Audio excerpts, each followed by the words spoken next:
The wind over Rellenford was cold and sharp, carrying the smell of dry dust and ancient stone.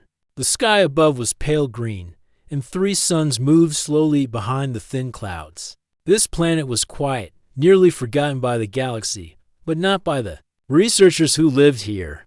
They had come from many worlds to study the ruins of a lost civilization that once covered the northern deserts. Lyra stood near the landing pad outside the outpost, holding her datapad close. She had silver skin that shimmered gently in the light, and her dark robes moved in the breeze. Her work here was peaceful. She studied old symbols, broken machines, and empty halls. She liked the silence of the place and the soft hum of the scanners. Nothing exciting ever happened on Rellenford. That was why she didn't understand why the council had sent a human to join them. She looked up as the shuttle arrived. It was small and worn, with faded paint and dents along the side. It touched down without much sound, and the ramp opened. One person stepped out, a tall figure wearing a dull gray jacket and carrying a heavy bag on one shoulder. He looked around. Slowly, his eyes calm and steady. His hair was short, and his face had no expression. He didn't walk like a soldier, not like the one she had seen in council reports. He walked more like a traveler, someone used to long roads and quiet places. "You must be Bren," Lyra said as he approached. "Yes," he replied simply. "I'm Lyra. I'll show you to your quarters and give you a tour of the outpost. It's not very large." He nodded and followed her without a word. As they walked, Lyra noticed how quiet he was. He didn't ask questions. He didn't look surprised by anything. He just looked and listened. "This is the main building," Lyra explained. "We have 15 researchers, antipilots, food storage, labs, and the archive room are here. Your room is in the west wing. You'll also have access to the security station." "I understand," Bren said. "You were sent for protection," she added. "But we haven't had a single threat in 3 years. I think the council just wanted to be careful." "They're right to be careful," Bren said. That answer made her pause. "Do you know something we don't know?" he replied. "Just experience." Lyra said nothing more. She led him to his room and left him there. She returned to the main lab, but her thoughts stayed on the quiet human. Later that evening, Lyra saw Bren again.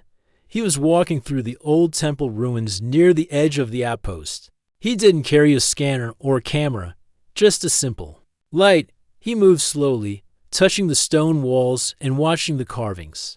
"You seem interested in history," Lyra said, stepping closer. Bren turned his head slightly. "I respect it. Most soldiers don't. They get bored here. I'm not like most soldiers." Lyra studied him.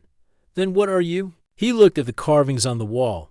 "I'm just here to protect." From what? Lyra wondered, but didn't ask. She didn't want to sound rude. Still, she noticed something different in him. He didn't seem worried or excited, but there was something quiet and strong behind his eyes, like he was always watching everything. The next morning, the sensor tower reported something strange. A signal had touched the edge of their system, then vanished. It was faint, weak, and not clearly from any known ship. Most of the researchers ignored it. The lead scientist said it was likely a broken probe or a passing comet, but Bren didn't. "Ignore it. I'll check the tower," he said. "You go alone?" Lyra asked. "Yes. It's a 6-hour walk through the ridge path.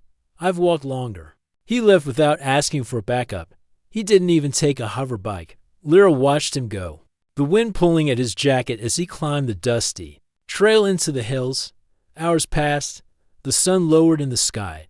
The team returned to their work. Lyra kept looking toward the northern ridge. Near sunset, Bren returned. He had no injuries, no dust on his clothes, and his eyes were even calmer than before. He didn't speak to anyone, but he went straight to the security station. Lyra followed him quietly. Inside, she watched him adjust the perimeter alerts. He placed new sensors, activated unused cameras, and ran a full check on the system's defense grid. "What did you see out there?" she asked. "Nothing clear. But the signal was real. Do you think something's coming?" "I don't know, but I want to be ready." Lyra felt a strange chill. Bren wasn't loud. He didn't raise alarms. but his actions said more than his words. He didn't act like a man waiting for orders. He acted like someone who had already survived something worse. That night, while the others rested, Brent sat alone outside the outpost. He faced the stars, hands folded, eyes watching the sky. His breath was calm, and his mind was quiet. But deep inside, something was waiting. Something that hadn't been used in a long time. He was not here by chance, and if danger came, he would not run. Lyra watched him from a distance, still thinking he was just a quiet human. She had no idea what he really was. The days on Rollenford passed slowly, each one filled with quiet work. Researchers moved through ancient ruins with care, brushing dust off broken walls and taking scans of old symbols. The planet stayed silent, just as it always had. But Brent was not silent. Since returning from the ridge, he had become more active. He checked the outpost's defense systems twice a day. He reviewed old sensor logs, even those from months ago. He walked the edge of the perimeter every evening, always watching the sky. Lyra noticed everything. "You think something is coming, don't you?" she asked one evening as they stood near the communications tower. Brent looked at the horizon. The wind was dry, the same as always. "I don't know," he said. But the signal wasn't just background noise. It came, paused, and vanished. It felt like a test. "A test?" Lyra asked. "For what?" "To see if we were watching." Most of the outpost staff didn't believe there was any danger. They laughed when Lyra mentioned the signal. The chief engineer even said Brent was being dramatic. "This place is too far out," she said. "Nothing comes here. Not pirates, not scouts, not even traders." But Brent kept watching. Late one night, Brent stayed alone in the security room. Lyra, curious, entered quietly and stood behind him. He didn't turn. "You don't sleep much," she said. "I've slept enough." "What are you looking at now?" "Old records," he replied. "I noticed something strange in the long-range scans." He tapped a few buttons, showing a slow-moving object that had passed near the system. "Weeks ago. No ID tag. No heat trail. Just movement. Then it stopped and disappeared. Could be an asteroid. Maybe." Lyra leaned closer. The object had a strange path, almost like it had moved on purpose. "You think someone is watching us?" "I think someone was near us," he said. "And if they come back, I want to be ready." Lyra didn't know what to say. She believed in logic and data. But Brent's calm voice and steady eyes made her feel something else, a quiet warning. Like the air before a storm. The next morning, the outpost routine continued. Some researchers laughed about a cracked scanner. Others argued over translation errors in the ruins. It was all normal. Then the power flickered. Just for a second. Lights dimmed and screens froze. Then everything returned to normal. The chief engineer said it was a ground wire issue. No one looked worried. But Brent's face changed. He walked straight to the generator room. Lyra followed again. Inside, he checked every system, ran diagnostics, and scanned for external signals. Nothing was found, but he stayed there for hours, silent. "You don't trust the quiet, do you?" Lyra asked softly. "I've seen what comes after the quiet," Brent said. Later that evening, a message came through the long-range antenna. It was broken, with heavy static. A deep voice said only one word before the signal cut off. "Run." The room fell silent. The researchers looked at each other, confused. "Probably an old distress signal," the communications officer said. "Could be years old." But Brent wasn't convinced. He walked outside and stood at the edge of the platform, eyes on the sky. Lyra walked up beside him. "You think that message was real?" "Yes," he said. "But why just one word?"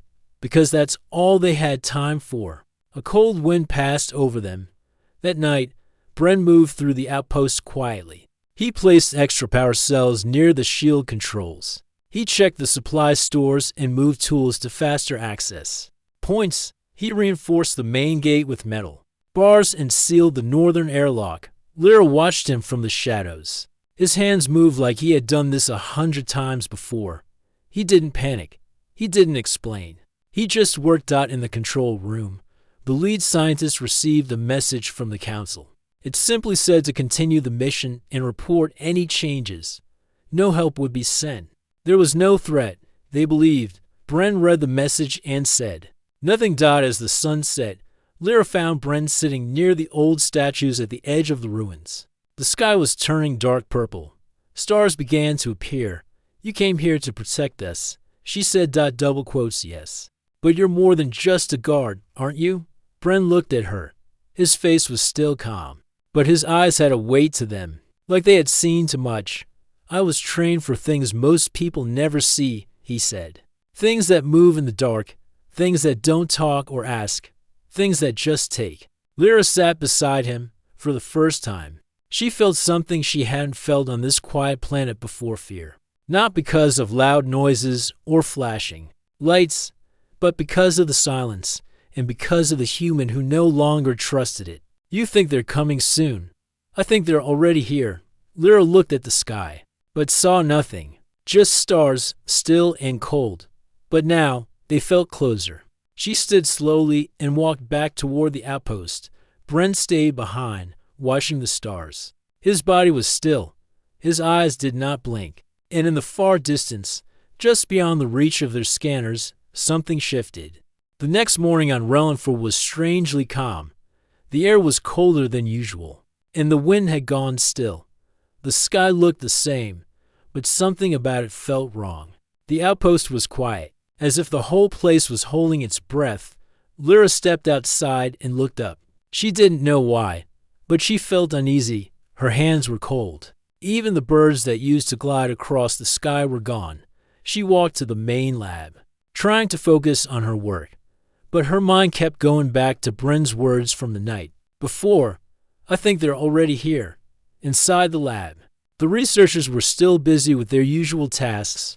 Some were scanning artifacts, others reviewing the old carvings found deep in the ruins. Lyra tried to act normal, but her eyes kept drifting to the windows. Then the lights flickered again. This time they didn't come back on right away. Emergency power switched on, bathing the room in a soft red glow. Everyone froze. The chief engineer ran toward the control panel. It's not internal, she said, confused. Something's interfering with the power from outside. Suddenly, the outer alarm blared. A sharp warning sound echoed across the outpost. Lyra ran to the nearest monitor. What she saw made her heart stop. 3 dark ships had entered the sky above them. They were long, black, and moved without sound. Their shapes were not like any normal patrol or trade vessel.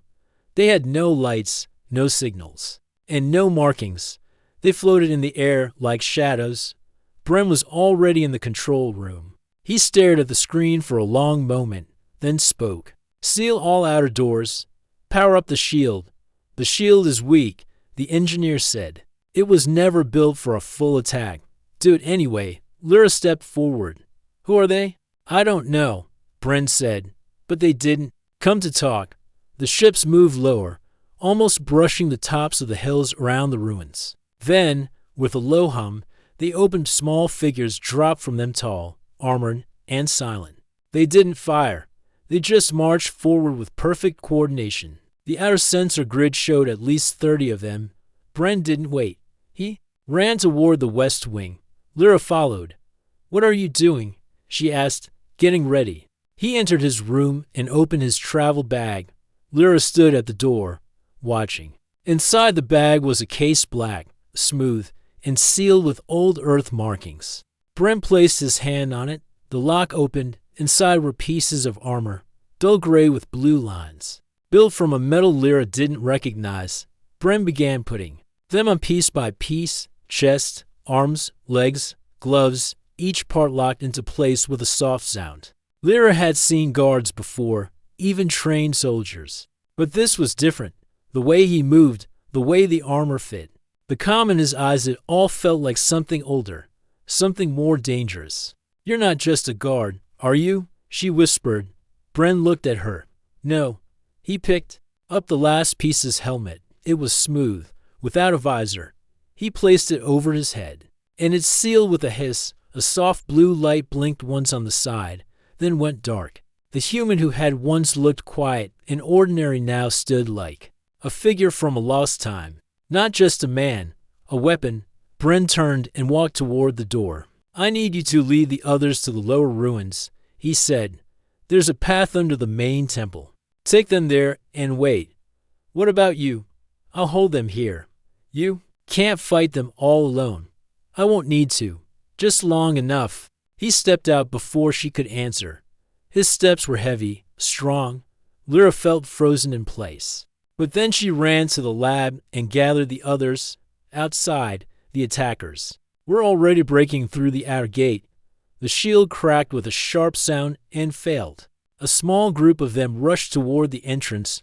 Bren stood at the center of the path. Still in calm dot as the first enemy raised its weapon, Bren moved. He dashed forward faster than any of them could react. His foot slammed into the ground, and he launched himself into the middle of their line. His fist struck the first one in the chest, and the armor bent inward with a loud crunch. Another raised a blade-like weapon. Bren ducked under it, grabbed the attacker by the arm, and twisted. The enemy fell with a heavy thud. The third didn't even have time to aim. Bren's elbow slammed into its side, sending it flying into a stone wall. Lyra, watching from the stairwell, couldn't believe what she was seeing. He wasn't just trained. He was made for this. More enemies came. Bren didn't slow. He moved like a storm, fast and sharp. Every strike was precise, every block perfect. His armor took hits but never broke. His movements had no fear in them, only purpose. In the temple below, Lyra led the others through the ancient halls. Some of them asked what was happening. Others were too scared to speak. But Lyra could still hear the fight above. Each sound was a reminder of who Bren really was. He had come to protect them. And now he was doing it not with words, but with action. As the last of the researchers reached the safety of the lower tunnels, Lyra looked back one last time. She could see the flicker of light from the hallway above, and in the middle of it stood Bren, still holding the line, still standing alone. But not weak. Never weak. Not just a human. A warrior. And for the first time in her life, Lyra understood what that word truly meant. Smoke rose over the outpost. The sky had darkened with dust, and the ground trembled slightly with each blast from the enemy's weapons. Broken pieces of stone and metal were scattered across the open path. Bren stood at the center of it all. His armor was scratched, but his body was steady. Round him, the enemy soldiers lay scattered. Some were still moving, trying to crawl away. Others were silent, their weapons cracked and useless. The next wave hadn't come yet. The attackers had paused, unsure of what they were facing. Inside the ruins below, Lyra led the others through narrow tunnels. The ancient lights on the walls still worked, glowing with a soft blue color. The air was cold and dry. Lyra kept looking behind her, listening for any sign that the attackers were coming through the tunnels. But all she heard was the sound of distant battle and silence between the strikes. One of the younger researchers asked, "Is he still up there?" Lyra nodded. "Yes." "Why is he fighting alone?" Lyra didn't answer right away. She wasn't sure how. She had watched Bren work, train, speak very little. But now she had seen him fight, and it changed everything. "He came to protect us," she said. "That's what he was made for." The group reached a large chamber under the temple. It had old carvings on the walls and several stone benches. It was quiet and safe for now. Lyra turned to face them. "Stay here. Stay quiet. If something happens to me, you go through the west tunnel. It leads to the caves." "What about you?" the engineer asked. "I'm going back."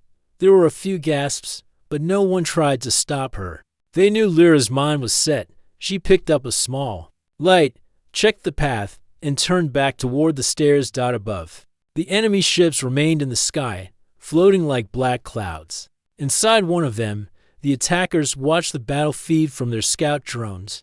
Their leader, a tall figure in dark armor, stood before a screen showing Bren's image. They had scanned the planet before landing. No real defenses, no armed units, no threat. And yet, one man had stopped the waves of their soldiers. "Why is he still standing?" one of the enemy captains asked. "We don't know," another replied. "His armor blocks our scans. He fights like he's trained for war." but no known group matches his style. The leader stared at the screen. That's no normal soldier. On the surface, Bren stood alone. He had found a better position behind a wall of broken stone, giving him cover. He listened through the helmet systems, catching faint sounds of movement to the east. Then Lyra appeared beside him, stepping out of the tunnel entrance. Her hair was messy, her robe covered in dust. You should be below, Bren said. I came back to help. You don't need to fight. I'm not here to fight, she said. I want answers. He didn't move. I saw what you did. She continued. I've never seen anyone fight like that. Not even the best guards in the council. You're not just trained. You're something else. Bren was silent for a moment, then slowly removed his helmet. His face was calm, but there was a shadow in his eyes, something heavy from the past. I was born on Earth, he said, but I didn't grow up in peace. When I was young, Earth was already preparing for what might come. Lyra listened quietly. There were stories, rumors of old enemies, threats from deep space. Earth didn't want to start wars, but they didn't want to be weak either. So, they built a program. What kind of program? Soldiers hidden across the stars.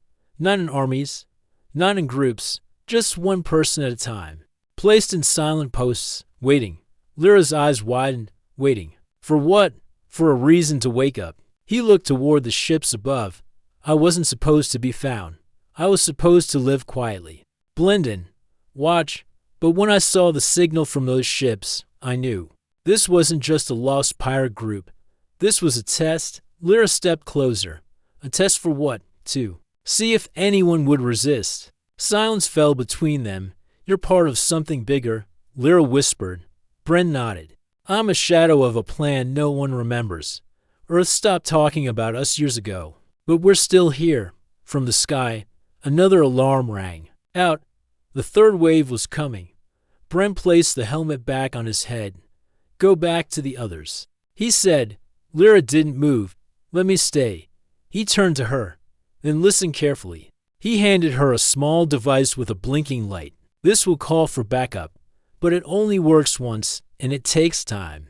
Use it only if they break through me. I understand. The ground shook slightly. They moved behind cover just as the enemy soldiers appeared again. This time, they came slower, spreading out, using better tactics. They had learned something from the last wave, but they hadn't learned enough. Bren rose from behind the wall and moved forward without hesitation. Lyra watched as he charged into them again, his armor flashing under the pale sky. He moved like a storm, each step powerful, each strike exact. The attackers fired, but most missed. The few shots that landed bounced off his armor or barely slowed him down. Bren was not just fighting. He was controlling the battlefield. Lyra had never seen anything like it, not just a human, a weapon built from silence and training. Waiting for the day the galaxy forgot what Earth could do. Now, it was remembering. The battle outside the outpost had slowed, but it was far from over. Smoke filled the air. Broken metal lay across the ground. A strange silence followed each wave. But Bren knew it would not last. Lyra sat behind the stone wall, holding the device. Bren had given her. The small light on it still blinked, waiting for a signal.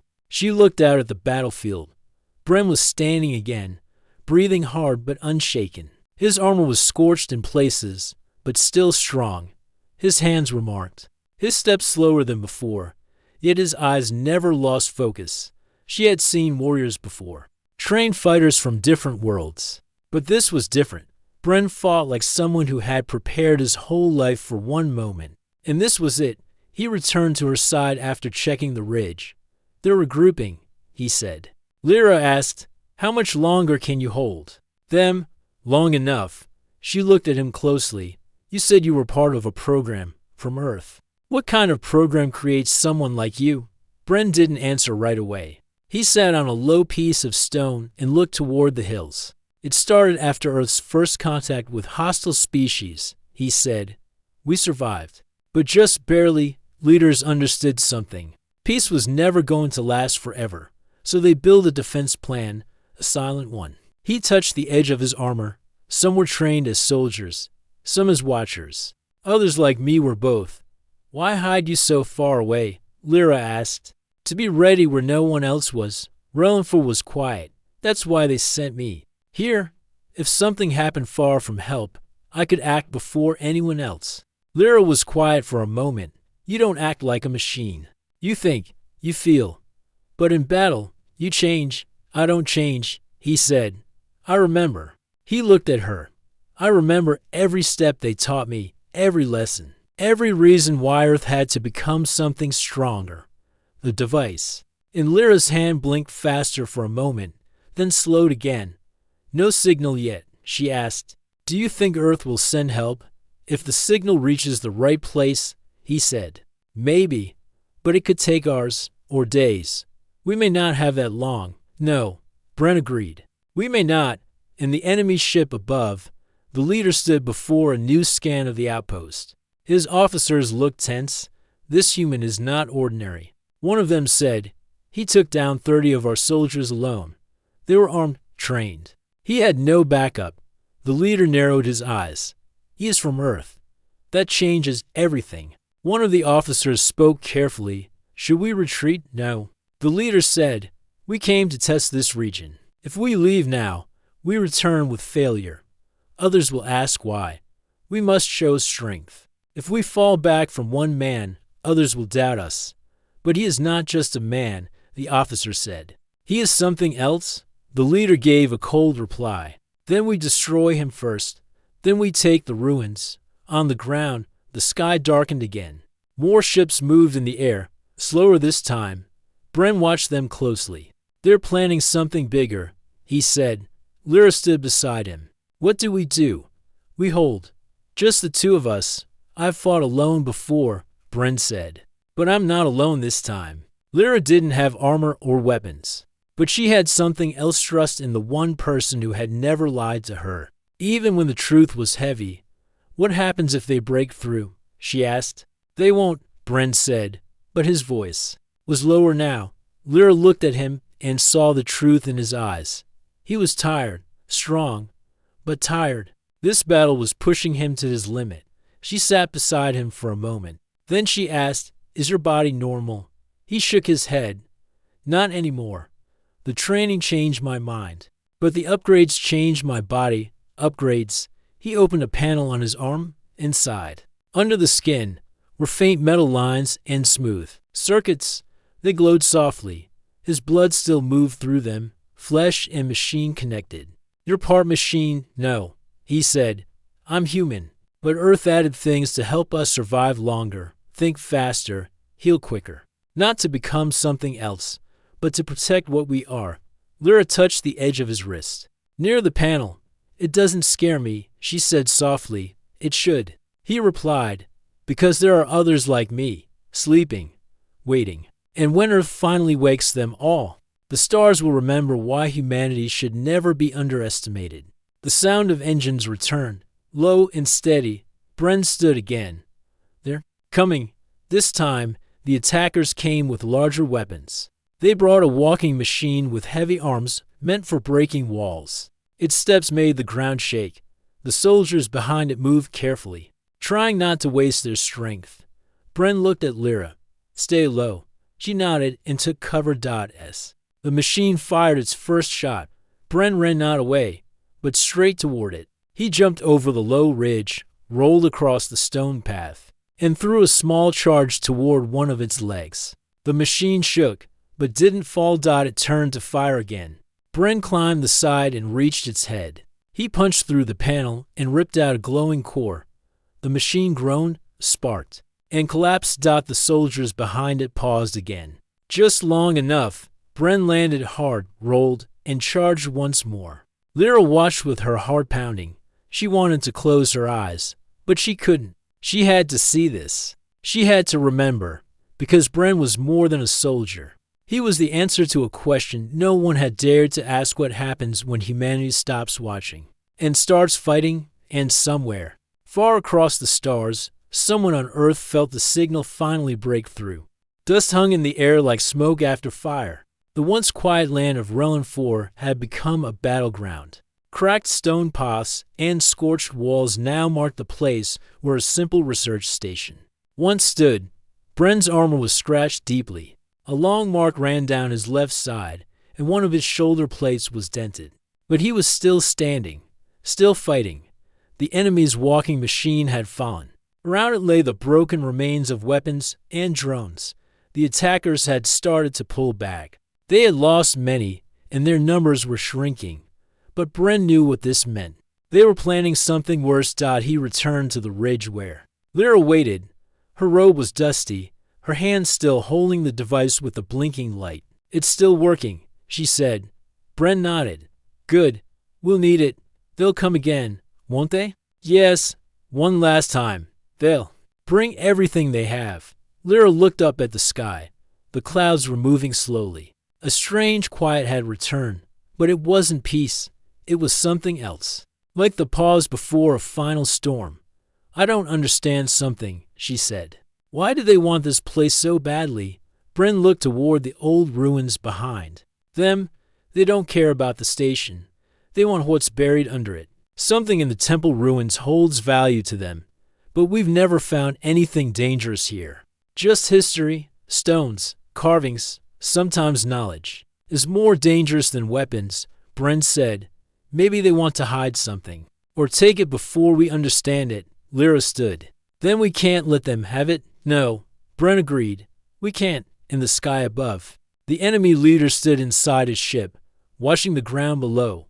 "He should be dead by now," one of the officers said, "yet he keeps standing." "He is not ordinary," the leader replied, "and he's not alone anymore." The officer looked confused. "The outpost is weak. They have no army." "Still," the leader said, "he sent a signal, and I fear what may answer it." The officer hesitated, then asked, "Do we retreat?" The leader turned. His eyes were sharp. "No, we destroy everything. If Earth is watching, then let them see what we do." He gave the order. All ships began to descend, back on the ground. The sky darkened once more. Larger ships moved into position. Their shapes covered the sun. Bren watched without fear. "They're going to hit the station with full force," he said. "Can we stop them?" Lyra asked. "We hold the line. If Earth received the signal, they may be coming. We just have to give them time." He moved to the top of the ridge. From there, he had the highest view of the land. Lyra followed him, even though she had no armor, no weapon. "I'm not leaving you," she said.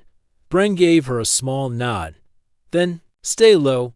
I'll handle the rest." Suddenly, the enemy ships opened. Dozens of figures dropped down again, this time faster, with heavier weapons. Behind them came large machines, rolling across the ground, sending shock waves through the soil. Bren stepped forward.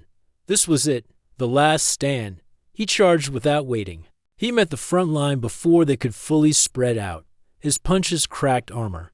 His kicks knocked down two at once. He used broken weapons from fallen enemies, throwing them with perfect aim.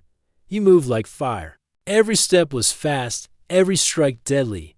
But this time, even he started to slow. The battle had taken its toll. His breath was heavy now. His body moved with effort, and the enemy knew it. One attacker struck his side. Another caught his shoulder. Bren pushed through, but Lyra could see he was hurting. Still, he didn't fall. He stood between the attackers and the outpost like a wall. Lyra grabbed a sharp piece of metal from the ground and swung it at a drone that got too close. She wasn't a fighter, but she wouldn't run either. Suddenly, a deep sound filled the air. Not from the ground, from the sky. Lyra looked up. A bright light flashed high above the clouds. Then, a shape broke through, long, fast, glowing faint. Blue. A ship, sleek and powerful. It moved like nothing she had ever seen before. It wasn't one of the enemies. It was human. The enemy paused. Bren heard the sound too. He looked up and smiled beneath his helmet. "They came," he said. More ships followed, small but fast. They surrounded the sky above the outpost like shields of light. One of them opened fire on the enemy machines below. Quick, clean strikes. No wasted shots. Within seconds, two of the enemy machines exploded in fire and smoke. The enemy began to retreat. Their leader, still watching from above, saw the sky filled with Earth ships. He knew now. It was over. On the ground, Bren dropped to one knee, finally, letting his body rest. His armor sparked slightly, systems tired from too much use. But he was alive. Lyra ran to him and held his arm. "Help is here," she said. He looked at her. "You believed in me." She smiled. "You didn't give me a choice." The Earth ships landed around the outpost. Soldiers stepped out, each one wearing armor like Bren's, but newer, brighter. One of them walked over and helped him stand. "You held the line," the soldier said. Bren nodded. "Long enough." The battle was over. The sky cleared. The wind returned. For the first time in days, Rellenford was quiet again. But it was a different kind of quiet. Now, it was safe. The wind over Rellenford felt different now. It was no longer sharp with fear or filled with smoke. It was calm again, soft. The sun rose over the broken ground, casting golden light across the old ruins and the quiet outpost. The battle was over. The enemy ships had vanished, pulled back into deep space. What was left behind were signs of struggle, burned stone, broken metal, and the heavy silence that always followed war. Bren stood near the edge of the ridge, looking out over the land.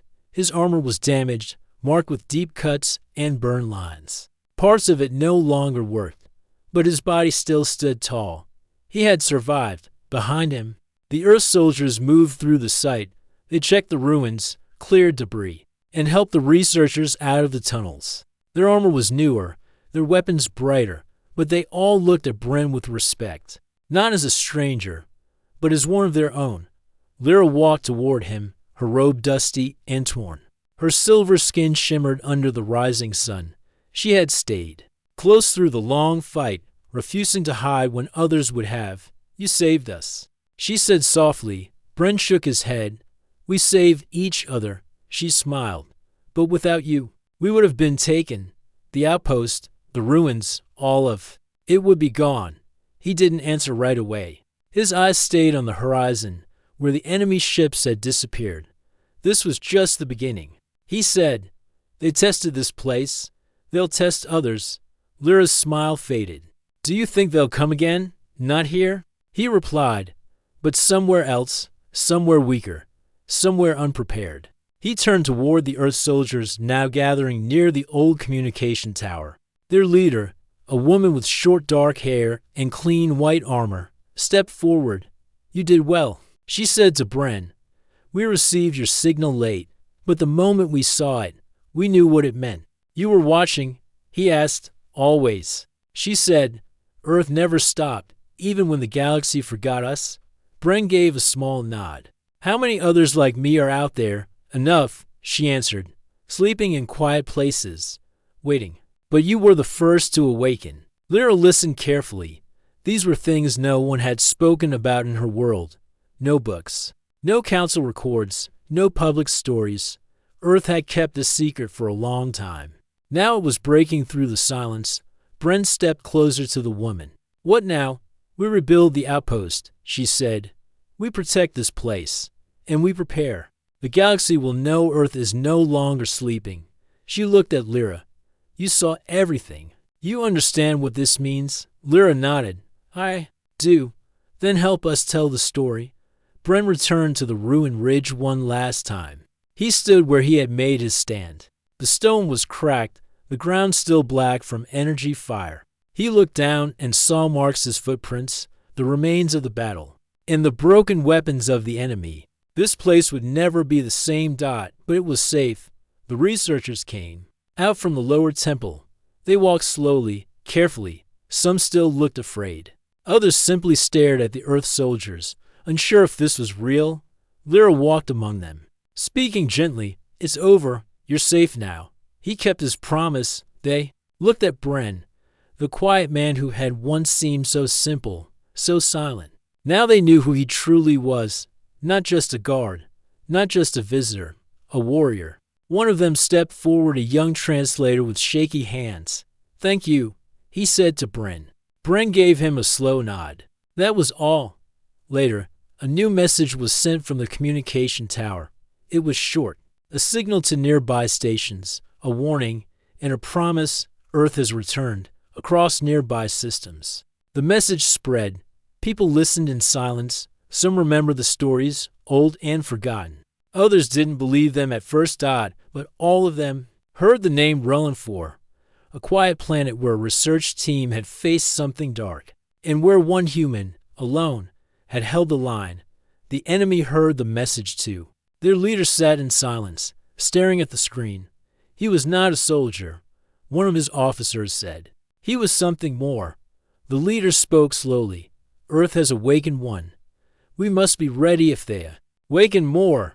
Back on Rellenfor, Brent sat near the old temple steps. He removed the last part of his armor. Placing it beside him, his hands were tired, his body ached, but his eyes were steady. Lyra sat beside him. She looked at the carvings on the stone. Do you think you'll leave now? She asked. Maybe. Where will you go? Where I'm needed. She looked at him. You could stay. He smiled faintly. I was never meant to stay. My place is where the danger begins. But you're not just a weapon, she said. You're more than that. He looked at her. Maybe. But right now, the galaxy needs people who can stand and fight when no one else will. Lyra reached into her bag and pulled out a small stone, something she had found deep in the ruins, marked with a strange symbol. She handed it to him. Then take this, a reminder. He turned it in his hand. Of what? That even warriors come from quiet places. The sun rose higher. The wind carried the smell of morning across the hills. And for the first time, Rellenfor felt like home. Again Bren stood, looked toward the sky, and waited. Because somewhere out there, another signal would come. And when it did, he would answer. Not just as a human, but as a warrior.